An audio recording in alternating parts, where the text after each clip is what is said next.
गुलाब लगारी जी UC माणिक लगारी number 3 तां chairman जी seat लाइ आज़ाद उम्मीदवार तौर इलेक्शन में हिस्सो वठंदड़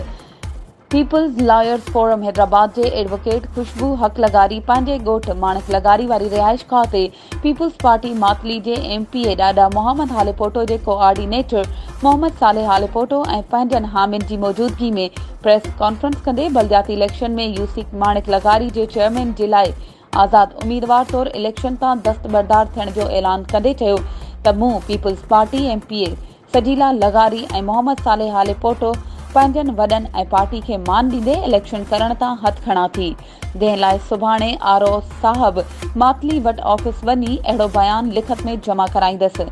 हुन वधीक चयो त मूं ते कंहिं बि क़िस्म जो को दबाव नाहे। हुन चयो त मुंहिंजा इलाइक़े जे हिन अवाम लाइ हर वक़्तु दरवाज़ा खुलियल आहिनि। इन्हीअ मौक़े ते पीपल्स पार्टी तालके मातली जो सदर गुल मोहम्मद सेरीवाल, हाजी अब्दुल हक सेरीवाल, एजाज अहमद लगारी, मुज़फ़र इक़बाल, अज़ीज़ अहमद संधियार ऐं ॿिया पिणु मौजूद हुआ।